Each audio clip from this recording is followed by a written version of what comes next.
Very good.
Recognize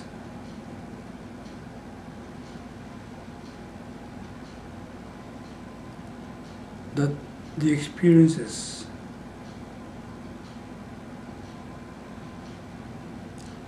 that the mind registers, the thoughts, sounds, smells, tastes, memories, feelings,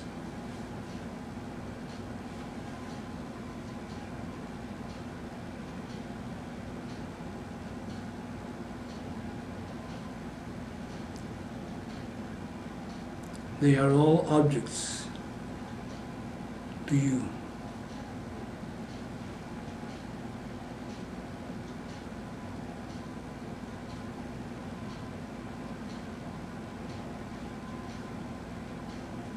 While experiences flow,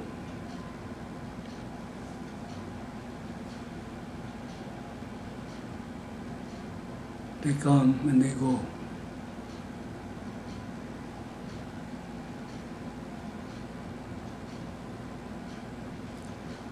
There is a conscious witness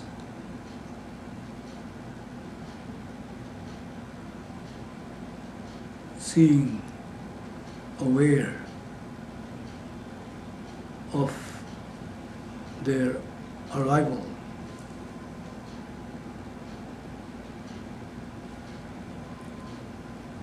and their departure,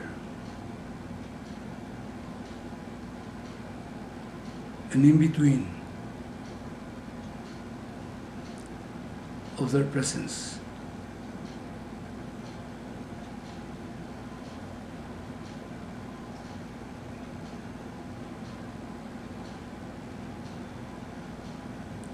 And the Sakshi, the conscious, silent witness that knows them all,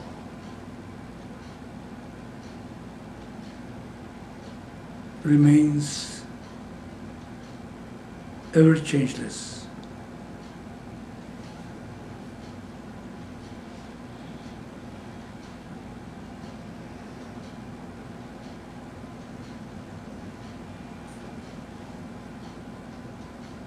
Illumining the dance of thoughts.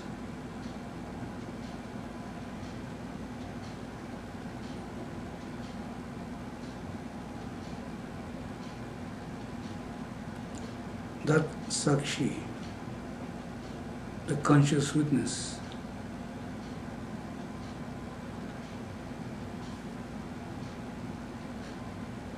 is not affected in any way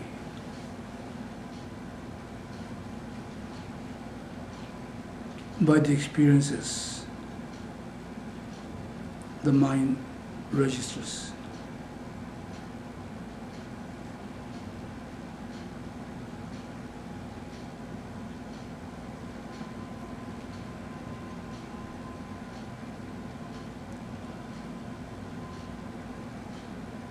Recognize that.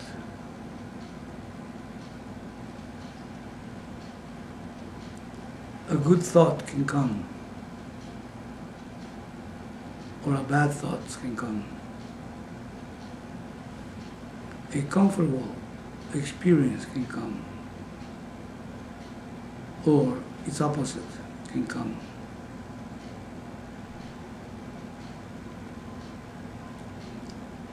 And the mind seeks to hold on to the good thought or the good experience. And he suffers because the experience is gone or is going.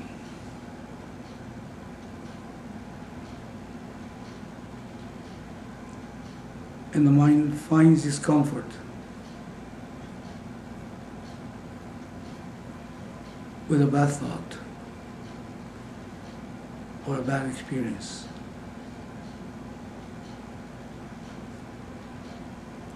And the mind suffers because it seems to linger on.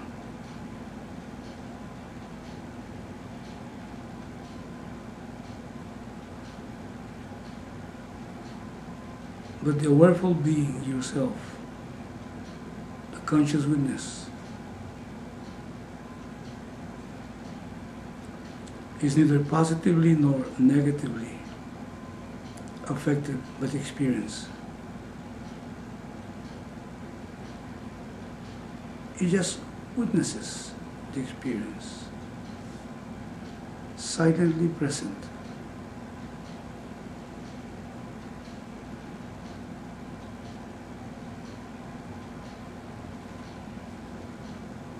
The fact is that all experiences take place in awareness.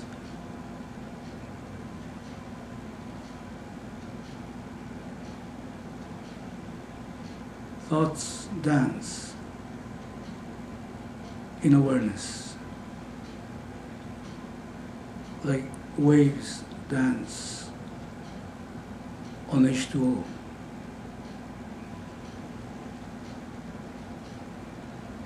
Actually,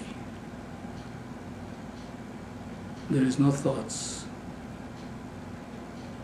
All there is awareness, silence.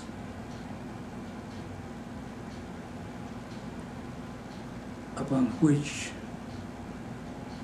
thoughts, experiences take place.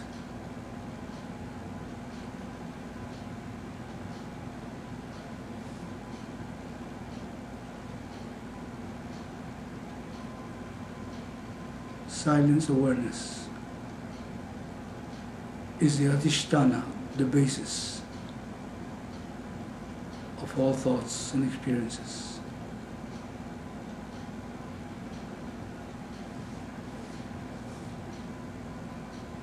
Just like H2O is the basis of all waves and of the ocean.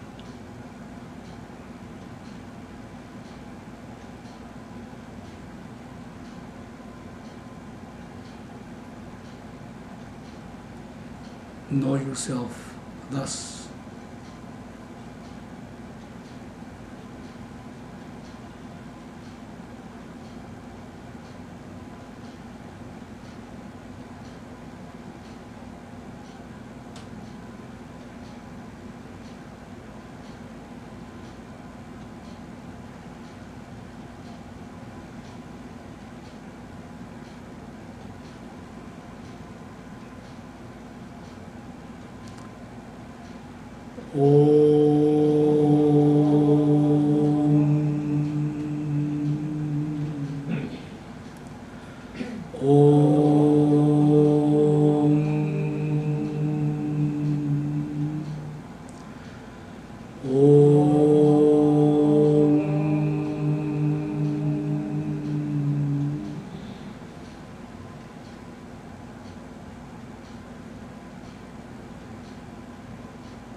Lord, protect us both. May your study be fruitful. May we exert together. May we not quarrel with each other, and may the vision of the teaching bless our lives and the lives of those around us.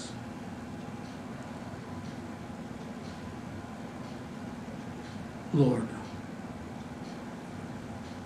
let there be peace, peace, peace.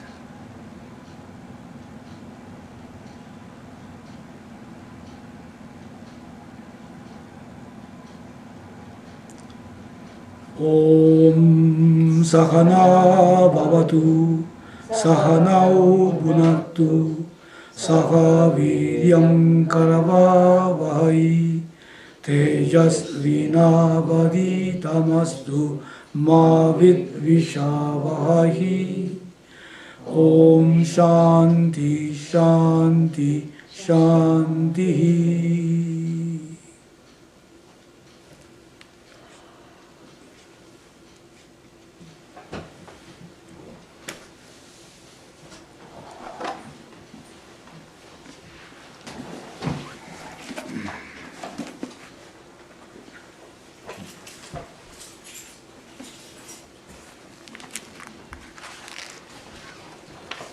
Okay, so we're taking chapter 4 of Swami Dayananda's home study course of the Bhagavad Gita. And I think we left on page 55, if I'm not mistaken. 57? 57? Ah, I am behind. Because you used my book. Ah, that is why. Yeah, I forgot my book last time. Yeah. Okay, so we saw the entire part that says how you invoke the Lord is your choice, and we went all the way through, right? We finished the first paragraph. Oh, the first paragraph of 157. of 57. Okay, very good. So the subject we're studying right now is that the one that has a subtitle of how you invoke the Lord is your choice. That's what we're talking about. He's talking about the efficacy of prayer. Is that what we're talking about? That prayer works. Different people pray in different ways, but somehow, we seem to be tapping into something which is there. And what is there is the grace. And but you choose how. This is your choice. And then I said also last time that even though you might not verbalize a prayer, okay, but your heart, and there is this longing for things to change and to improve. And somehow that becomes a prayer. And then Ishvara, Bhagavan. Okay, of course there has to be some Shraddha, some faith there. But then if you really have that Shraddha, and there is an oh my God inside of me, and then he says any prayer will be responded. Is that right how he said? Any prayer. Because that's what Krishna says. He says, I don't care how you pray. Whatever you ask me, I'll give you. So we say that's also very important to be careful of what you ask for, because you might get it. So, that's the gist of this. So let me read the first paragraph on the top of 57, which is what we saw last time. It says, even people who have nothing to do with the Vedas, I mean through religious beliefs, get results. It says, rank materialists, for example, interested only in money and power, definitely get results.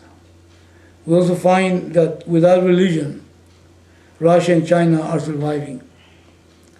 Previously they survived with religion, and now without religion they are surviving. Perhaps even better.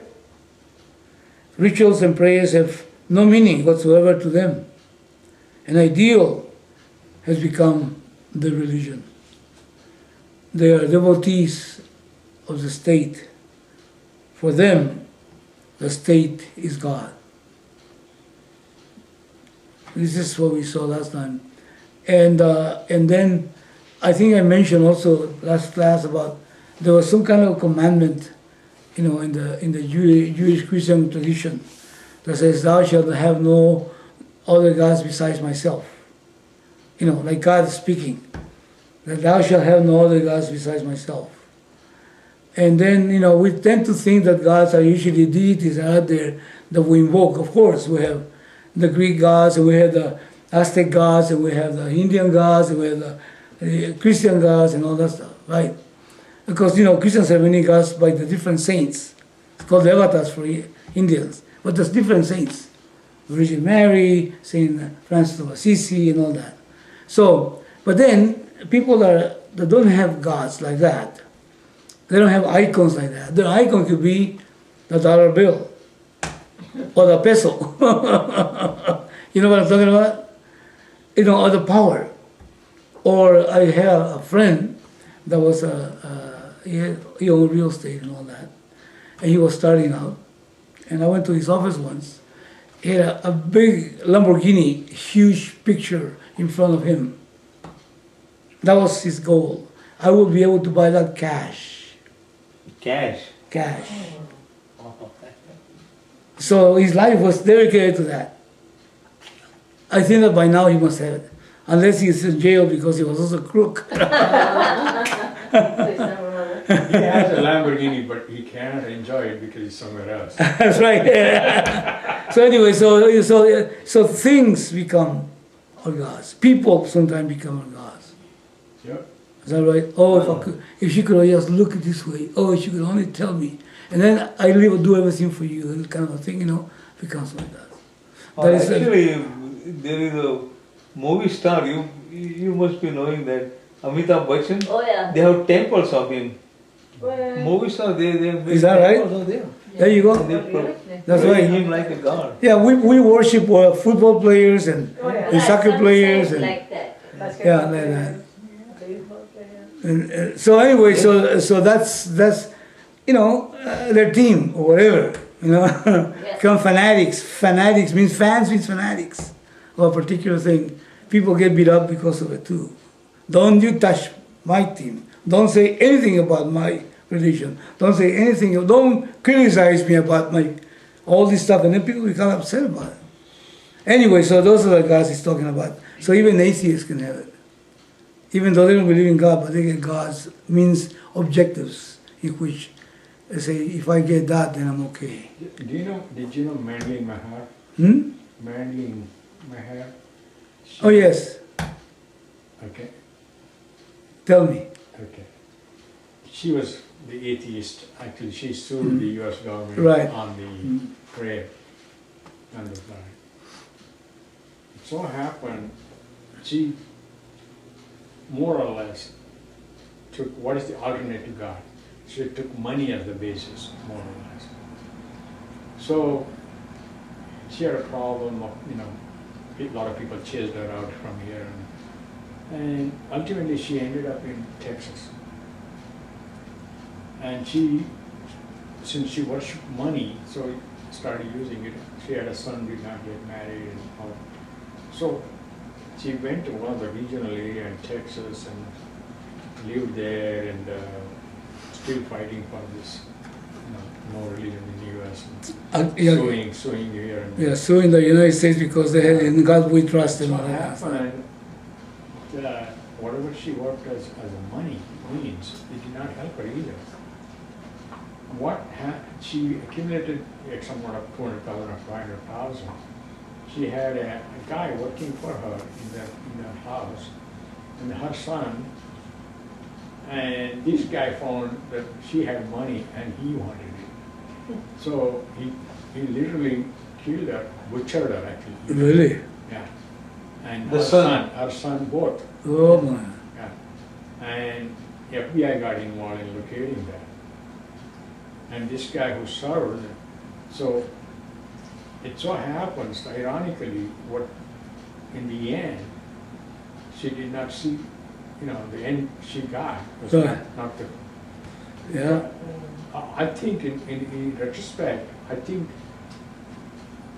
personally, if somebody believes in God, is when he dies, he goes into some form of either burial or prayer Right. or devotion. And when a person like her, it so happens, God saw the truth there, in a sense. Yeah. In a sense, you can see. But anyway, yeah, there is a so what are we seeking? That's the whole idea, and that's what we seek, we will get.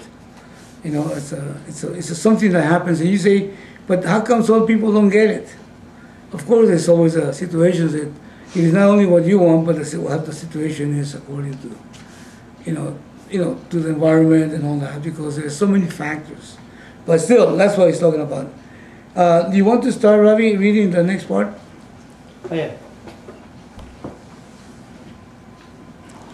Communism is nothing but statism. That is, the state is more important than the individual. Everything belongs to the state and nothing belongs to the person. Whatever is there is to be shared by all. The idea itself is good, no doubt. However, to enforce it, individual freedom is destroyed. Anyone who raises his or her voice against the system is either prevented from speaking altogether or is sent where he or she cannot be heard by other human beings. Thus, individuals do not count at all. For those who hold this particular ideology, the state becomes God. Of course, such people will not call it God, but this is what God is for them. Go ahead. Why do people misplace God like this? Why do they not become mumukshus and go after liberation, freedom? Because they are unable to see beyond the immediate results that they see here in the world. And to gain those results, they worship different deities, Devataha Yajante, which can be anything, money, power, biceps, and so on. Desiring the results of various forms of action, Kangshantaha Karmanam Siddhim, people invoke these various deities. They do not invoke Parameshwara, the total as such. They don't seek me, they don't go after me, they don't want to know me. They want only to have the small results that they can see. They are bhaktas, all right, but they worship me as small deities alone, says Krishna. Okay, let's make a little pause right here. Why does he say the last part? Yeah, that who is giving to you, you do not worship him, and you worship the objects, material things. Right. Or the results. Or the Interest results, is more in what you get What you than the immediate. devotion to the God. So you're not worshiping the Lord itself. However, what you get, it comes from Him. Right. Now let's establish what this Lord means. The word Lord in this case, God or Ishvara or Bhagavan or whatever. What is it? In what context is God here placed? But in the end, it's self. The what? Self.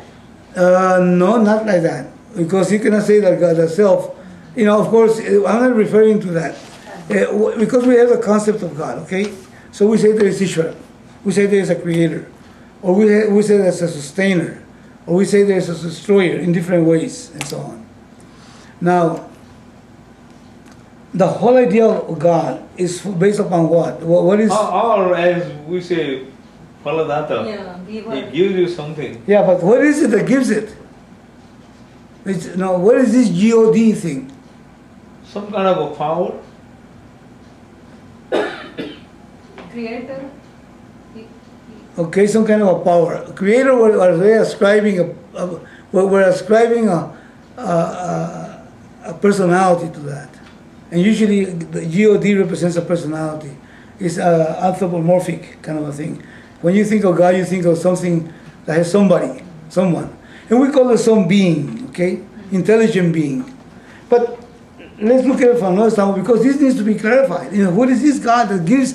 Because he says, even though they're getting all these devatas, he calls it all these different deities, and they're the ones that are giving them the things they want. What is it? He said, but they're all worshiping me, really speaking. You know, they don't worship me, they worship these little deities, you know. Deities meaning the money, the power, and all that. Biceps and all that. Now, let me just be very... What if I start exercising and my biceps are like this right now, later on they become like this? Okay? What makes them become big? I'm talking about biceps only. Exercise, concentration. Okay, the exercise. Now, why will exercise create big biceps? You want it. It makes you happy. No. Why would exercising create big biceps? It gets the necessary Workout? Power. Workout. Yeah, you develop a particular workout. Is that right? necessary workout. That eventually the muscle and the nerves and everything else are responding. Now, what makes them respond? To the point that they become big biceps. I'm using biceps. It could be money. It could be power. It could be anything. Your efforts. Okay, my efforts. Okay, however, okay, what makes it possible for me to make those efforts? That's a material Your problem. desire to. Desire. Okay, so I can hold desires and I can do things. Okay, but why do things happen? The material of what Think the about it. reaction of the action you are doing it to get the result. Now, why? Listen, let me tell you. You got here a recorder. Okay, how come he records? That is, it's, as a principle, fundamental principle of that's how it works. Nope.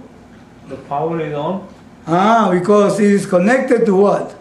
Electricity. Why does a fan spin? And you can say because of the bearings, because of the fan, because of the this and that. Current. But then the current, isn't it? Yes, electricity. Is that right? Why does the radio play? Why does the TV work? You know, how come the air conditioning is working? Because of what? There is a reason for it. There's something that makes it possible for them, even though there are different manifestations. When I go to the lamp and it's getting darker, I go and I invoke through the lamp what? Switch. So am I thinking of not a switch? I'm invoking what? the Light. power. Electricity. Right. I call it light, isn't it? But I am invoking what? Electricity. Okay, I say I want light. Is that right? So I'm invoking, I don't even think of electricity. I just switch it on and then it comes on. So I invoke electricity. It becomes the electricity, the lamp becomes a devata. But then the reason it comes on is because there's something that makes it possible for it to come on. And that's something, okay, even though it is there, okay, even though it is there, the reason it comes on is because the wiring is properly connected to the source. In this case, the plug is plugged in properly. Is that right? And then that vroom, what draws the power, and it goes into the lamp. Now, so how come it doesn't work when I switch it on and it's not connected? Because I'm not obeying the laws of what? Of the Lord electricity. Okay? And how come sometimes that damn thing is dim? Because I didn't obey the laws of electricity. Instead of putting a 100-watt bulb, I only have a 10-watt bulb. If I want 100 watts, I had to actually go for 100 watts. So why? Because electricity just sends the power, but then it manifests according to the size of the power. Is that what you call watts? Or Loss, watts? loss, electricity, loss, Yeah, of electricity. right. So it's only 10 volts, 10 watts, or whatever you call it. So it gives me a little bit. Now, so when I'm invoking the video camera to work, when I'm invoking everything to work, the stove, if it's electrical stove, you see, I'm invoking not that stove, not that bulb, not the wires. I'm invoking the power, the law that makes it possible for it to work. So God here is like a power, you said. But actually, there's a set of laws in the universe that those laws, that there's an intelligence in them. Isn't it? It's not just you have matter and you put it together. And you can take all the materials that make a human being, the parts, which is carbon and this and that, I don't know all the parts, So you put it all together and you put a lamp on it, and it won't talk to you. Why? Because it is not plugged in to what? To the source. It's not obeying the laws, in other words. A bulb by itself won't work. A lump of meat put together and created, it won't work unless it somehow gets a connection to the power that makes the whole thing function. Now, of course, a bunch of meat and a bunch of bones and everything put together, even they're not going to be bones if you don't follow a particular principles to make bone. Veins and arteries and cells, you cannot create. So they are naturally created by some intelligence. And that intelligence is in and through. For example, when the light bulb is on, you're seeing electricity. Light, you're actually enjoying electricity, but then we call it light, or we call it bulb. So when you see the universe, anything, human being, body, mind, and intellect, or the entire universe, you're just witnessing the presence, capital P, of an order. And that order is called what? God or Brahman or whatever you want to call them, Allah or whatever. So God, in this sense, manifests in many different forms, and anything I pursue, even though I don't call it God, actually I am eking it from him, it, she, whatever that is. So it is a set of laws with whom we're plugged in that give life to the microcosm, the smallest aspect, which is wave particle, to the biggest thing, which is a black hole or quasars or whatever you want to call them. The entire cosmos. The word cosmos, I think, represents order. It's an order. It's an order at the microcosmic and the macrocosmic level. And that order, you can call it whatever you want, nature or whatever you want to call it. But that it is because of which there is the forces centripetal, and what is the other one? Centripetal and centrifugal. Centrifugal. Centrifugal. Centripetal. Okay, there you go, the two forces. The ones that reject and the ones, it's a nivritti pravritti. And they rule the entire universe, and they rule the mind, and they rule the how do you call it, the functionings of the brain and all that stuff. Yeah. That is why we don't fly into space, because of that order that makes it possible, because of all the things. So that order is called God. It's also called Dharma. It's another name for it. Dharma means that which, because of which there's harmony in the chaos. There's order in the chaos. It seems like a chaos. It obeys strictly to law. So that is God. So when he's talking about God here, anytime you achieve anything and go for anything, even money, power, even if you're a totalitarian or whatever it is, you create a God of that, and then you're going to get what you want. And then what is giving you the possibility even to think about it? Your brain does not work, unless it's plugged into life. The life of the saint and the life of the devil is all due to the presence of God in everyone, or that order, what you want to call it. You can build and you can destroy. You can bless and you can damn. And it is all because of the grace of that order, God, Elo, whatever you want to call him. Love is him. Including hatred is also him. You see what I'm talking about? Even hatred, you can say, what? Hatred is God too? I mean, doesn't hatred exist? Isn't hatred something you can actually say, hatred, look at that. Or look at this, I hate this person, I hate this condition. That is a thought, there is a feeling, there's an idea, and it has existence. And what gives it existence to every thought, any thought? The presence of that power called God.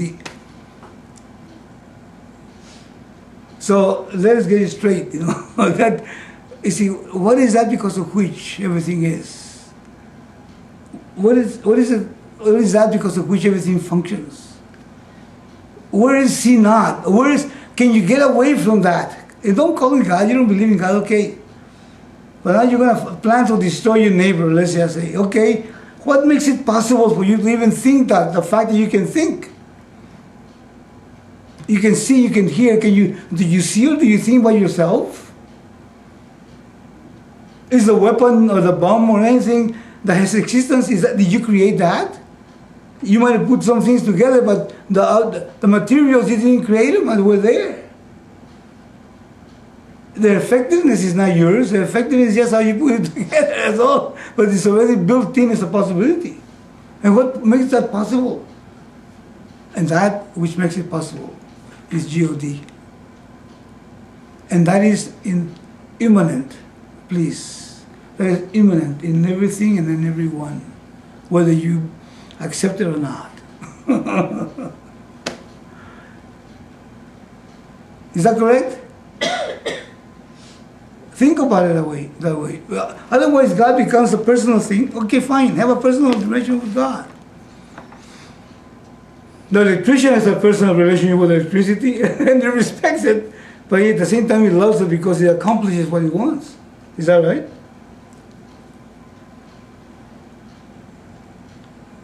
That's the whole idea. He needs to get aligned with that in order for it to eke what it contains. So he worships that, he invokes it, and then he finds different ways to bring it together and to make it become whatever he wants. You see, this is that's why I need to see at the end, it says, desiring the results of various forms of action, okay, people invoke these various deities. They do not invoke Parameshwara. Parameshwara means the creator of the universe. It says the total is such. They don't invoke that. Just like when you turn the light on, you don't invoke electricity as such. You don't call it, hey, electricity, get over here. Give me that, give me this. But you're actually, it says, they don't seek me, the Lord says, Krishna. Me here means what? That presence, that power, that, whatever you want to call it. In Sanskrit, they call it tat. Okay?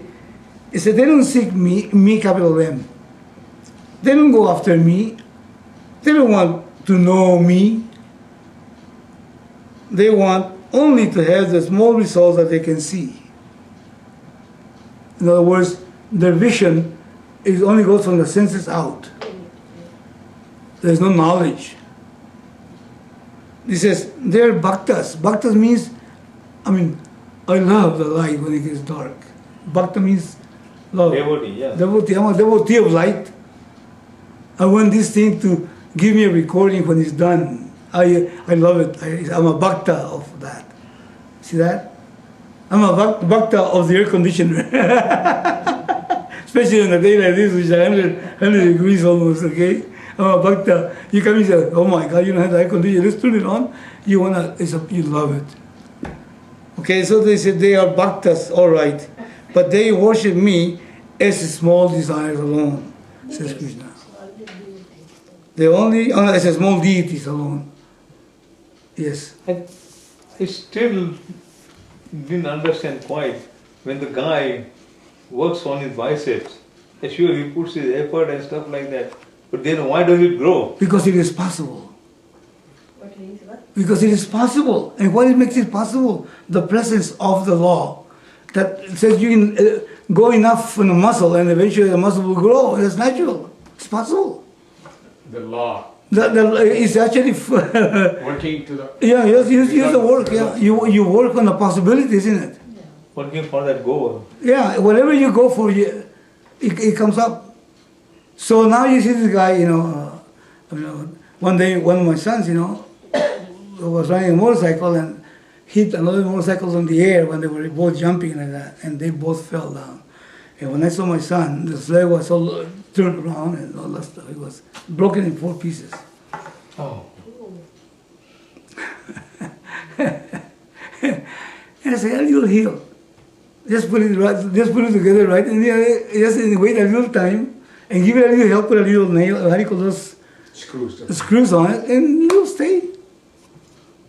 Of course, at the moment, you say, it will look terrible, my God, to have the leg broken in 4 pieces, but it will heal. Why? Because it is possible. What makes it possible? The law. It's a certain law that says you bring 2 bones together, put them together by itself in a certain particular. Anyway, you put them, they'll grow together and become one thing. So you better put it on straight because otherwise it'll come out crooked. So that comes knowledge. So if you have knowledge, then you can... Yeah, it'll grow, it'll heal. It'll be okay. Is the guy still breathing? Yes, still breathing. Is the guy suffering? Yes, he's sad and he wishes. Yesterday he wanted to go dance and all that stuff. Well, ain't going to be no dance tomorrow. Why? Because, but he will eventually go dancing. He goes dancing still. That was 30 years ago. But anyway, that's the point. You have to know that presence, capital P, is there. And because of that presence, you have to trust that. You have to trust it and know that it's there. And be careful and worship that. And I'm going to again relate to another prayer not prayer, but another statement that they say Jesus said, Jesus Christ, in the Bible. And then he says, okay, seek thee first the kingdom of heaven, that is that which is God, the truth, and everything will be taken care of. Don't worry about the rest of it. It will be taken care of. Don't worry about it. Just seek that first. Now, where do you seek that? Where do I go? It says the kingdom of heaven within you. As a matter of fact, you see, it's immanent in you. And seek them, and the knowledge will make you free. The cognitive knowledge. Yeah. The knowledge of yourself, which is not different from that Tvam Asi. You are that. You are that power ultimately. There's nothing away from God. As a matter of fact, God in this case is the whole. Purnam. You know Purnam? Whole. It's the whole. This is Purnam. Okay? That is Purnam. I said, what? How many Purnams are there? How many wholes are there? There cannot be 2 wholes. One thing is whole, there cannot be another thing which is whole. Then what do you say this is Purnam? Because you see it as Purnam. But then what happens if this Purnam disappears? Don't worry, Purnam will continue being. Why? Because this Purnam that you see is only an apparent Purnam. It seems to be there. Like that. So, if there's only one Purnam, okay, there's only Purnam, that's all there is, there's not one Purnam.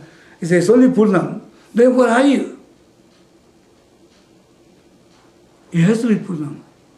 But you're talking about this body, this guy is not Purnam, it ends at the skin. It cannot be Purnam. So what are you talking about? Who is this Purnam? Who is this whole?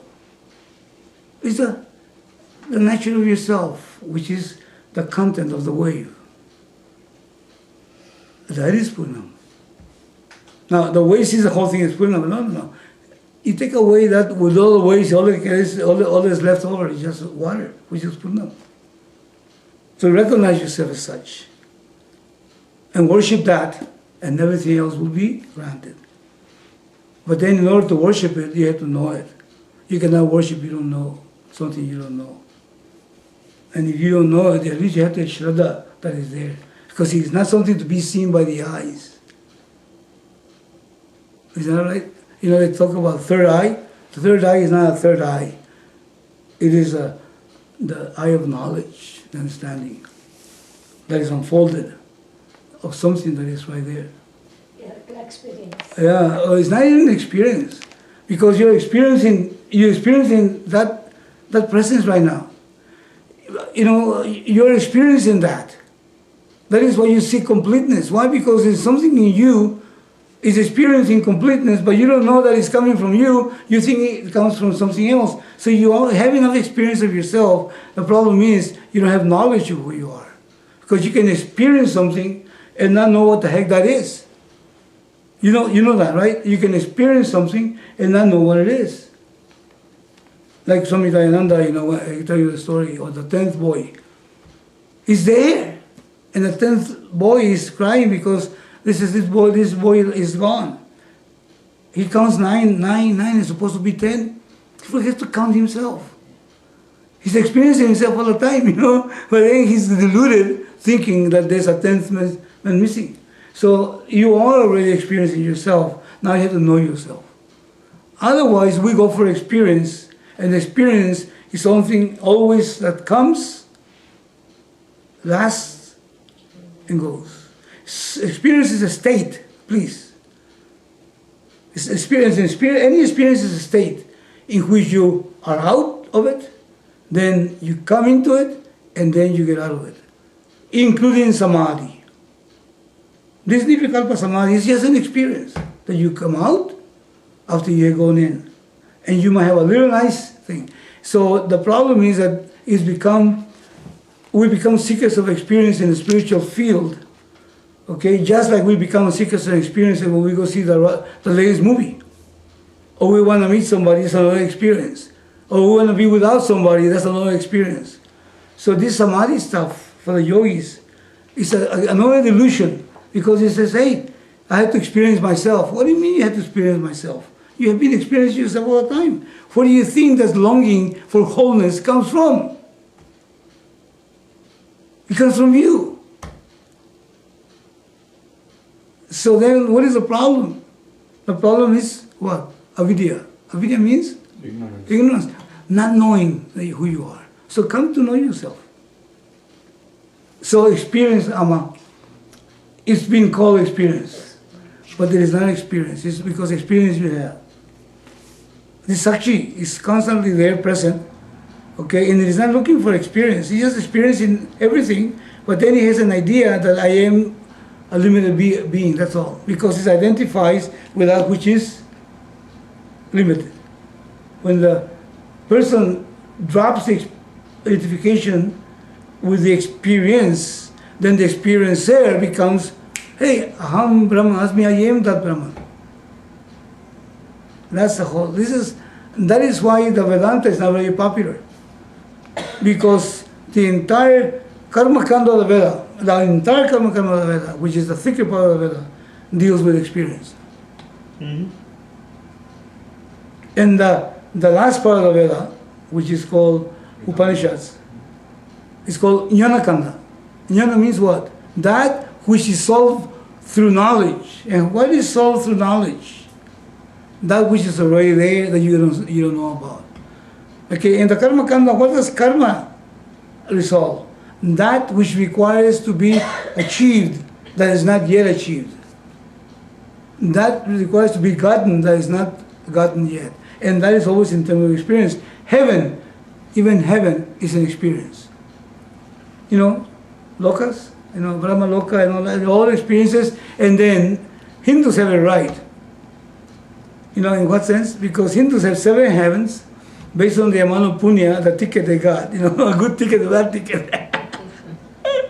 And they go into heaven, okay, because they're out of heaven, isn't it? And they gotta get the ticket, the right ticket.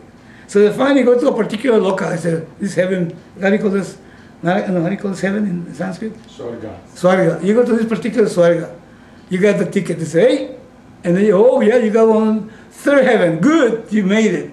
You didn't go to the to the bottom heaven, okay? And then you got a time limit. The entire purpose of the Veda, the thicker part of the Veda, is to do with experience. And then what? After that, what happens to the Hindu? It doesn't happen to the Christian. The Christian has another problem. Reincarnate. The Christian then, the Hindu then, his ticket runs out, he's got so much time, so the guy's got to come back, have more experiences. Okay, the Christian, we Christians have a problem. Why? Because we go there, then we're damned, you know, all the time there. You know, it's boring to be there all the time in heaven with horns and everything in white. It's just, my God. And then I happen to get a seat way back there, and there's God right there, and then they're providing good binoculars to see God, you know. And then I had this guy the guy behave well at the end, say, I love you, God, I accept you, God. And even this crook now is my companion. So there's no chance to get out of it. And there's another condemnation. You're gonna be there for a long time, because eternity in our belief, it's time bound. You know, it's time situation. Now heaven, to have this guy next to me. Hindus don't have that. You know, they don't have eternal heaven. You know, they say, hey, ticket, okay, 100 years. Okay, you stay 100 years. Now go back. You ran out. And this resort, this resort you got, is only so much. That's the thing about it. But there is the tabloids in the newspaper stand. You see them in the grocery store. There is one called Enquirer. Uh-huh. They had a picture. I don't know where, but they say Hubble telescope took a picture of the heaven up there. Oh, really? Yeah. They showed a lot of clouds and some big palace kind of a thing. And that's the heaven they photographed. Amazing. So maybe somebody could go there. Remember, that newspaper is called Inquirer. It stands for what? Inquire Inquiry what? the humans' behavior. Yeah, exactly. Inquirer. Well, the thing is not necessarily to make fun of churches or religion. The point is to recognize the fact. Yeah, yeah. Any experience is a state that you are not in, then you get in and you get out. Now, what you're looking for, what a human being is looking for, is not something to get in and get out, unless that's all he can think of. But if you sink deep into the heart of the person, the pursuit is for something to last. Something that hopefully, remember we talked about the 3 basic, you see, and this is something that is also factual. Look at this. We have natural desires. And all the natural desires are fulfilled except 3. You see, to breathe is a natural desire. And there's respiratory system, and there's air, oxygen to breathe, and the whole thing, it works. Now, thirst is a natural desire. And then it happens that 3/4 of the earth is water, so like that. So that is also fulfilled. So there's all these natural desires that are fulfilled. You know, Lamborghini is not a natural desire. If somebody put it in our head, okay, like that. Okay, but then there's 3 desires. Now, going to the bathroom is a natural desire. Is that right? Now, let's suppose that one of these natural desires I just mentioned does not get fulfilled. What happens to the human being? Makes a person happy? No. What happens? Basically, let's suppose I say, you know what, you're not going to the bathroom today. 3 days, I can tell you, you don't go to the bathroom. 4 days, you don't go to the bathroom. and I got a gun here, say you ain't going. Okay, and that's what I say that, okay? Bathroom, okay. Now, first it will be what? Angry, isn't it? Now, anger will turn into what? Into pain, isn't it? Is that right? Mm-hmm. And then pain will turn into what? Just a big discomfort, okay? And you keep it like that, you know what's going to happen? You're going to die. So, especially if you plug you. You die. Any of the national desires that are not there, the moment that they stop, they call them idols. What is it? Do you call that? You die. It's contrary to the law. No, that's national desires are they come with the creation is part that's the makeup of the of the person. Yeah. National desire now, but then there's three more desires that are not fulfilled. To know The everything. desire, there's three desires. Okay, Yeah. one of them, there's something in us that rejects death. Yeah. Now, what does that mean? That we want to Live go on, Forever. to go on, isn't it? So, is that a natural desire? Did somebody say, daughter, son, you know what? From now on, you have to try to keep alive, because no, you don't have to. When you woke up in your mother's womb, you come out, you inhalation, and you start looking to what to preserve life, isn't it? Life. Okay, we want to continue, and this is not just for a little bit. I say, okay, well, after 90 will be okay. Okay, let's just say 90, 95. Okay, how about 100? Okay, but then there's another one. I better be happy because I'm miserable. I don't want to continue. So a second natural desire will be I want to be happy, and not just happy for a little bit.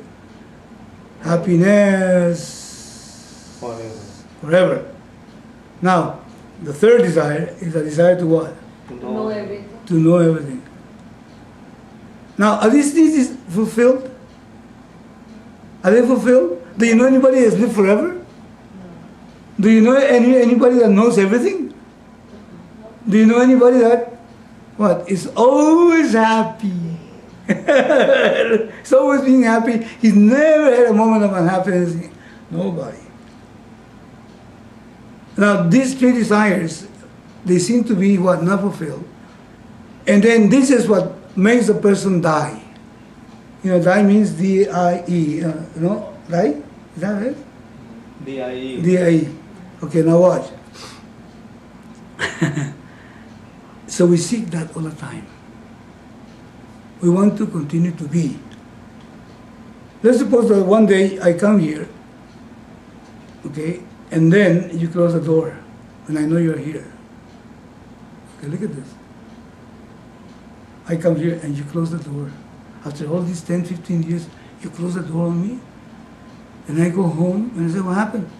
They say, how come you're so early? They close the door on me. You take my being. And I ain't going to be there. So even though you're not shooting me, my God, they gave me my being for all these years. I was someone, and now they close the door, they're taking away my being. I need to see them, and I knock on the door and so on. Or I get angry, you people, you don't appreciate me, and so on and so on. I have bad dreams about it, and I try to find ways of getting even with you guys. Why? Because you took away my being. It is a death to me, and I don't want that. So, I want your apology. Give me back my being. Why? Because you took my being. I got my being all over the place. And I tried to keep it up. I tried to be nice to you, I tried to be nice to you, I tried to be nice to you. When you talk about him, then I just say, okay, yeah, you're right. Then when he talks about you, yes, you're right. So you can love me because you give me my being. Why? Because I don't want to be a zero. And since I feel myself to be a zero, I want to continue being. My being is very important. My being alive. Depending on. As existence, it's a dependence. So we're always looking for ways to, even the kind of car you drive, the kind of car you drive, the house where I live, the kind of clothes I wear, whether I have hair or not, I try to find a way to be able to fit, because otherwise I'm fit. I don't belong here. And if I don't belong here, I'm nobody here. I don't want to be nobody. I want to be somebody. So I drive a nice car. So I can be somebody. Yeah, I don't buy a car because I want to go from point A to point B. I buy a car because, well, I want to go from point A to point B, but I want on the way, I want people to look, oh my God. Oh, my. You see that? It gives me my being. Okay? Now, in terms of knowledge, you know why the internet has become so popular? We hate ignorance, to be ignorant. Just as we hate to lose our being, and we hate to be ignorant. And where does that come from? When it comes just to your heart, and you need to know everything. I said there was a fire right here on the way up. Which way did you see it? There was a car on fire. And you see it? It's right down the street here. Oh, come on. You mean you didn't see it? Oh my God, I missed that one. Is it? Yeah. So, but I saw it. You didn't see it. So we want to know everything. Your wife tells you, honey, there's something very important I need to tell you. There's a lot of people, they want to know what is going on. That's right. Well, this is just natural. Like an inquiry mind wants to know. Yeah, I've seen one of my friends, whatever goes on in the school, she wants to know everything. Nosy. She goes nosy. She goes in there. Well, some of us hold it back. But some of us cannot hold it back. But then we try to find knowledge. So knowledge is a pursuit of knowledge. Full, complete knowledge is also inherent in us. And of course, happiness. You cannot say more about happiness. Who wants to be unhappy? So we reject death, we reject ignorance, and we reject unhappiness. Why? Because, and this is what Vedanta teaches, you see, it seems like those three natural desires have been denied to the human being, to you and me. And if that is the truth, if there's a God, Allah, whatever you want to call him, he messed me up. He messed humanity up. Why? Because he gave me a nose to breathe, he gave me oxygen to breathe, he has food over there for me to eat, I can go to the bathroom and everything else. All those desires are fulfilled. But the basic desires, which is for happiness, for knowledge, and for existence. So, in fact, a guy like me, for example, I only have a few weekends left. I don't know how many, but there's a lot less. The 1,000 marbles are almost gone. That's right. That's right. So anyway, my 1,000 moons, maybe I may make him, I not make him, okay? So anyway, so this guy is going, so when he was born, he was sentenced to die. If the God made me like that, then I am a what? A factory defect. Because why would he give me these three natural desires and I haven't fulfilled? And I'll tell you, God is an order in this whole thing. That order called God, G-O-D, Allah, or the thing, that. Fulfill that also. Why? Because, listen please, if you want to exist forever, it's because maybe you're experiencing eternal existence already in you. Something in you knows there's such a thing. Some experience, there's some driving thing in you. If you want knowledge and you reject ignorance, ignorance creates attention and stress. Okay? Why? Because maybe it's against your nature. Maybe you're supposed to be all awareness. And then unhappiness also brings a stress in you. Maybe why? Because maybe your nature is contrary to that, is what? To be fullness. Absolute. Freedom from dependency of all kinds. You see, God never make a mistake. Now, that bulb doesn't come on, it's just only because I'm not plugged in right. Okay, now, if I don't see my fullness, if I don't see the consciousness and awareness that I am, I only see that which I'm aware of, but I don't see the awareness that I am. It's because there's something blocking that, and what it is a wrong identification. Remember I gave you the example when I went like this and I said, what is this? And then you say, well, it's a hand. Or you can say, it's skin and bones. And I said, no, it is none of that. I said, what do you mean it's none of that? She's looking at light. I said, light? Yes, you're looking at light. Now what are you looking at? At light. What are you looking now? At light. Without light you couldn't see this, isn't it? So when there's a thought, that's why we did this at the beginning. When there's a thought, or there's feelings and all that stuff, the feelings are like the hand, skin and bones. But then there's a light of awareness illuminating it, and even though that which is illuminated changes, there's something that doesn't change. That's something that doesn't change. The sakshi, the conscious witness, is the truth. The rest of it is not that it's not there, it's not tucha, false. It is what? It only appears to be like that. It comes and goes. But before the thing manifests, awareness is there. When the thing manifests, awareness is there. And when the thing goes away, awareness is there. So, and who is this awareness? I am that awareness. So that awareness that I'm seeking for, the knowledge I'm seeking for, that's what I am. And the full, and awareness is completeness. Absolute. It's called Ananda. Awareness is what? It's Chit. And that awareness doesn't flicker. So what's Please. Ananda? Chit. No, Ananda is fullness. Awareness is Chit. Awareness is Chit. But then, and this awareness, Ananda, and this awareness and this fullness is always present, because awareness doesn't change. It's constantly on there. That's called Sat. Sat means existence complete all the time. And existence complete all the time means pure undifferentiated awareness. And that is the nature of myself. And that is the nature of the universe. As a matter of fact, you analyze anything. Anything can be, what do you call this, negated to the thing that it depends on. And ultimately, everything depends on the Lord. Or the Lord, meaning in this case, awareness. As a matter of fact, all thoughts are nothing but a name, a form, plus awareness. Just like every wave is a name, a form, plus H2O. And the only thing that is true, satyam, about it, is H2O. The rest of it is just this mithya. Mithya means it appears. And it depends on satyam. And it depends on the truth and the real.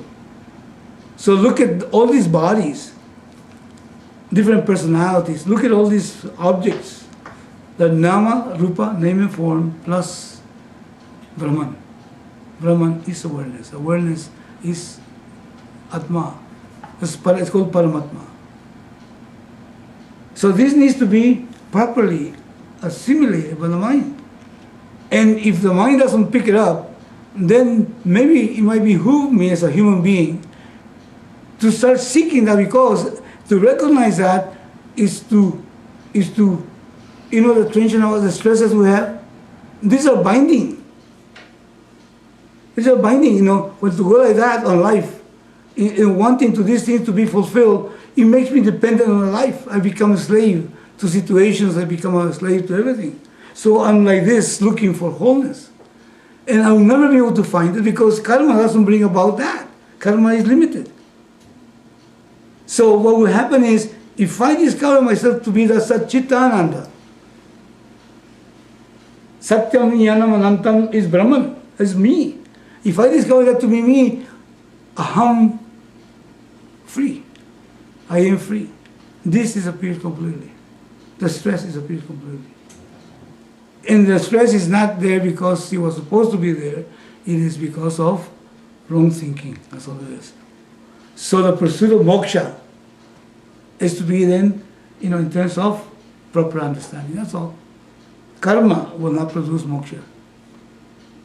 Karma might prepare you for moksha, but it will not produce moksha. There's a place, karma has a place in life. But karma will not produce moksha. It is not direct. The direct means to freedom. It's a secondary means to freedom. The means to freedom, since the problem is ignorance, not knowing. Knowing will replace it. Knowing will solve it. That's something that needs to be seen. That's why I stopped here. He says, when the Lord is speaking, it's as though that awareness is talking, that Lord is talking. He said, they don't seek me, they don't go after me. They don't want to know me. They want only to have these small results that they can see. Why? Because the pressure is so much that all I can perceive is objects, and I bet that those maybe will make me complete. Short-term gains. Yeah, that's right, short-term gains. Yeah.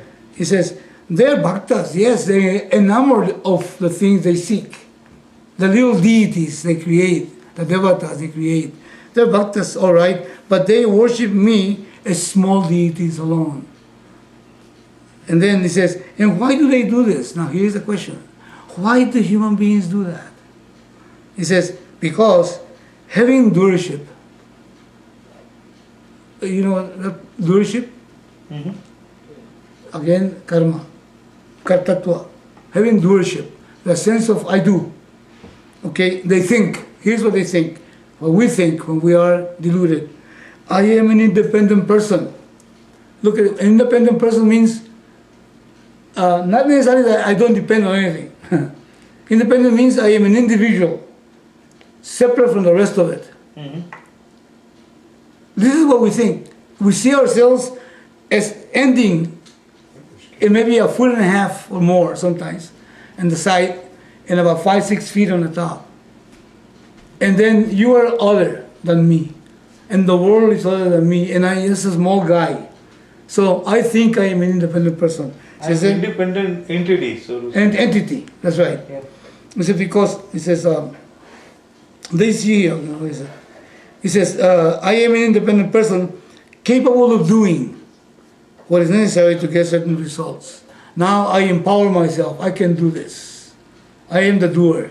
He says, only human beings have this capacity to choose action based on this kartatva, on this sense of doership.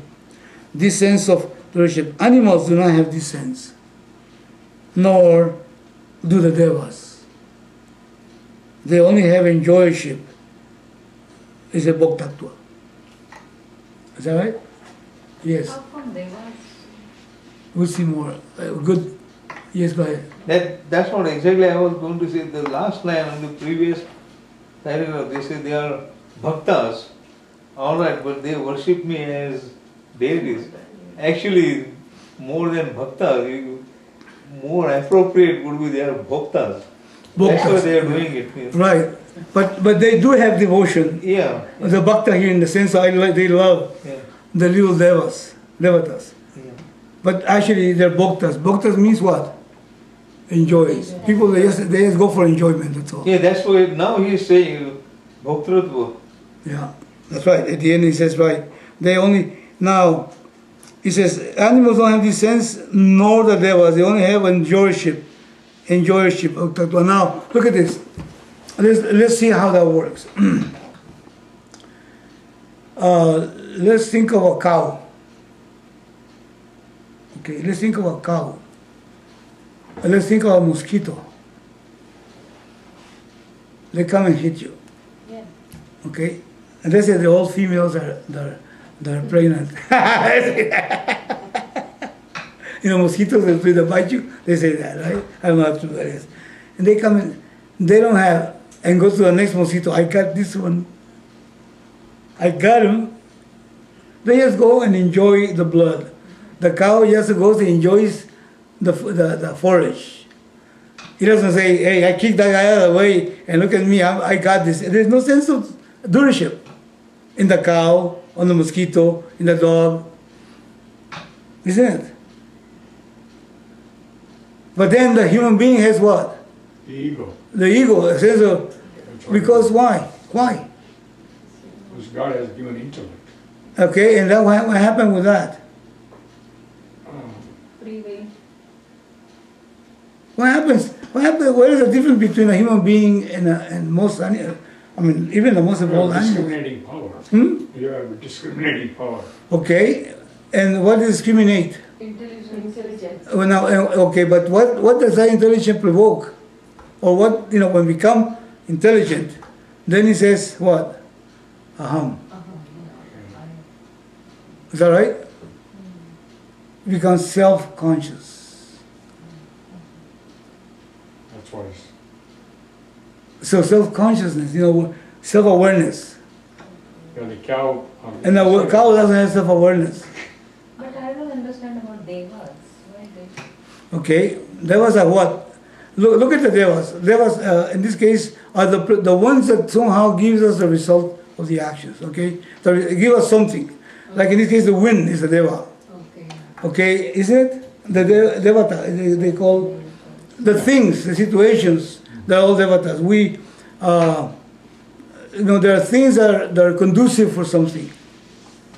Even luck and all that, or in the let me give you one. In Mexico, we have this thing. Women that cannot get a guy to get married, and the time is getting to a point in which they're going to become, not married. How do you call those ladies that don't get married? Spinsters. Sprinters. Right. Spinsters. Spinsters, okay. Spinsters. So they have this devata, which is what a saint, a particular saint. I give it a name. So this saint San Antonio, and they go and worship this guy, and they say, "Look, you give me a guy, or I'll tell you what, I will not turn you around." He puts him against the wall, so they can get a guy. The saint doesn't care. Yeah, they don't have to worship. They don't do it. It is us that have the sense of worship. He just enjoys it. The saint is just enjoying his sainthood. If he's enjoying that. So it's a sense of enjoyment, that's all. The wind is just being wind. All the devatas, all the devas are also considered the powers available that make possibilities. Like Varuna in our language called wind. Wind, yeah. And also power. Fire is another devata. The devas. They just enjoy being, but they don't have rain or water. It's another devata, another deva. In that respect. Some things that are not animate in the sense that they are self-conscious, but they just are able, the ones to give you what you want. Like that. Okay, so that's what he's talking about. He says, and why do they do this? Because having doership, kartatva, the human beings, they think I am an independent person capable of doing what is necessary to get certain results. Okay, now, so he thinks, the human being thinks, I produce the results. He takes the ownership. He takes ownership, yeah. He claims, I did it. I am independent and I am capable of achieving the results. Now, is it true? Well, okay. You can take the action, do the action, think it through, take the action. Now, the result that comes to you has many possibilities. It could become the way you want to, a little less than what you want to, a little more than what you want to, or opposite completely to what you want to. And you have no control over that. Is that right? No control. Here I am talking. What control do I have that you guys are not thinking about last night's dinner? So I have these ideas and I want to share them. But your mind is thinking of last night's dinner and so on. I have no control of that. So you might even take the thing wrong. And then you feel insulted. I say, my God, I didn't mean that. But that's the way the person took it. Or maybe the person, I got it. All this stuff. So if you have the thought that you are the doer and you are the one that produces the results, then there's a sense of delusion there. What happens in a football team, on a soccer team, on one of those teams that play ball? When everybody thinks, this guy thinks, because of me we won.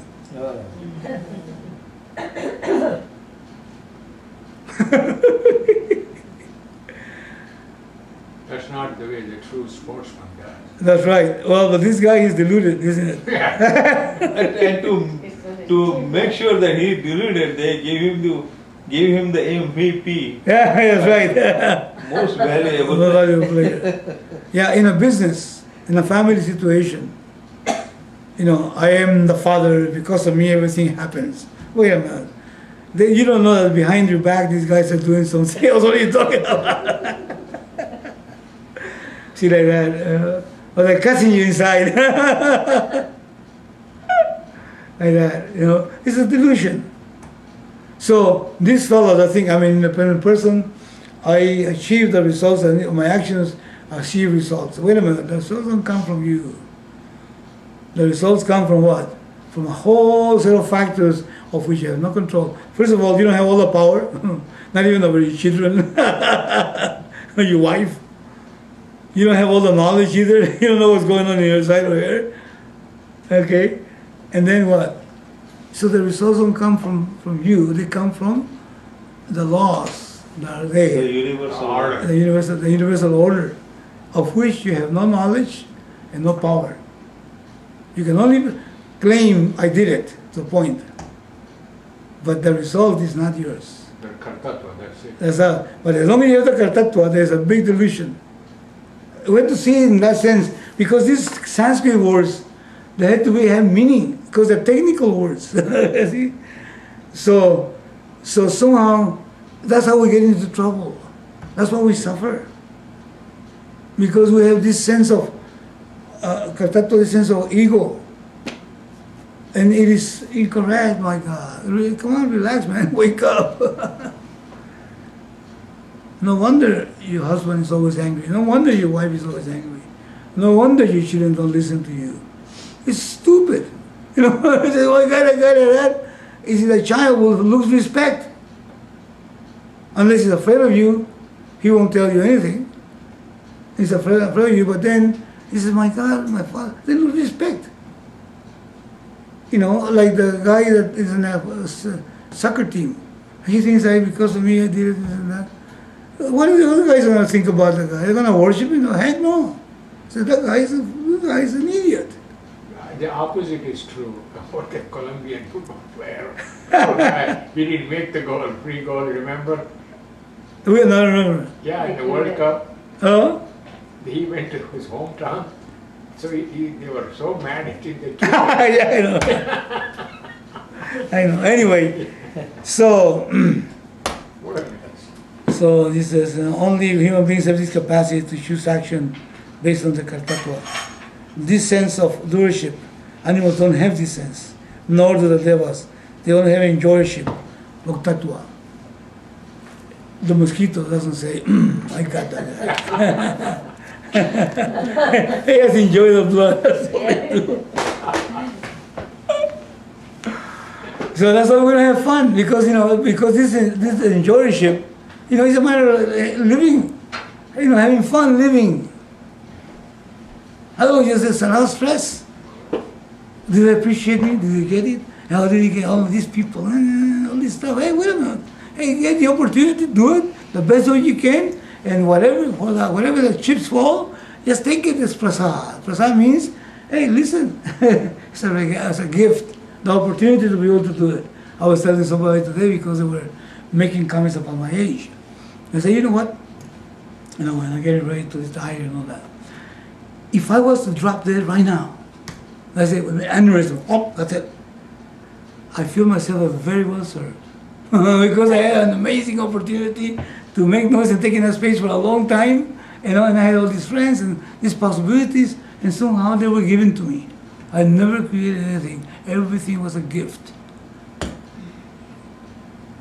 What else? Don't you wish you can do that? I like to be able to listen to that.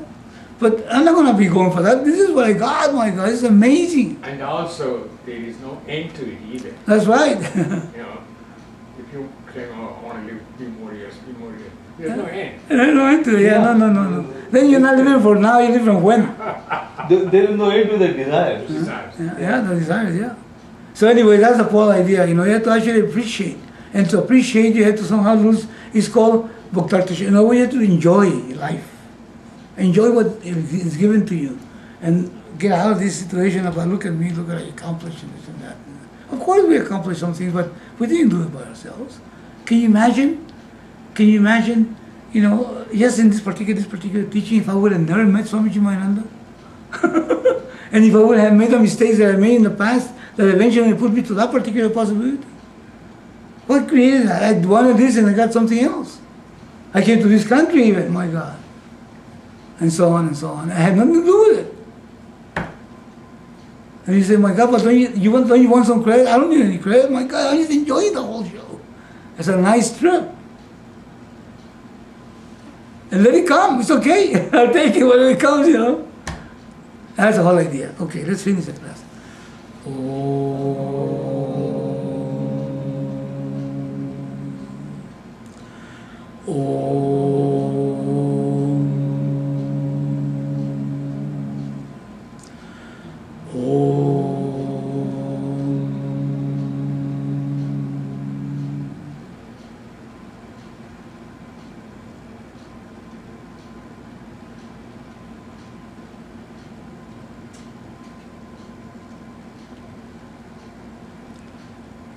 Lord,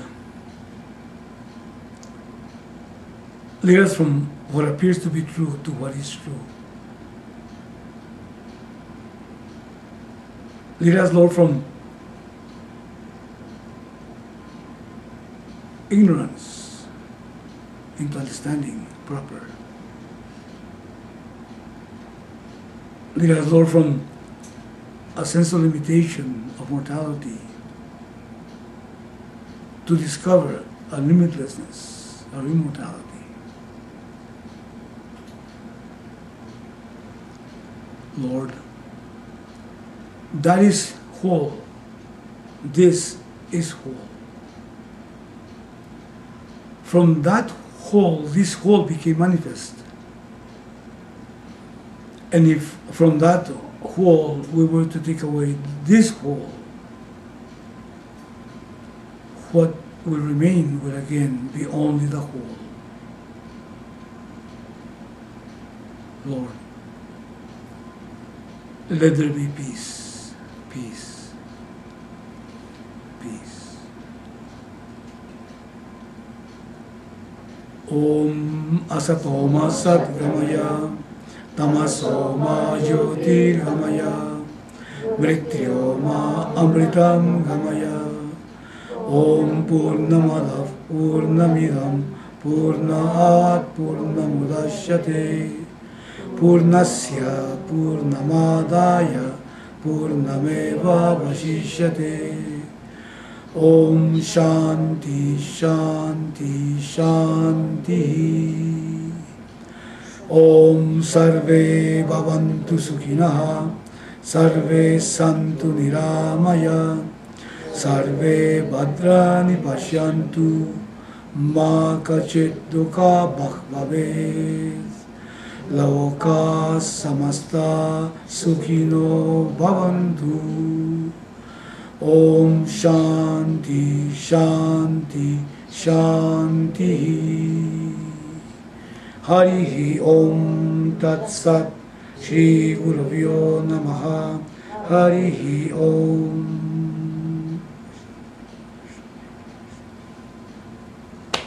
Good. Thank you. Okay, well, thank you all of you.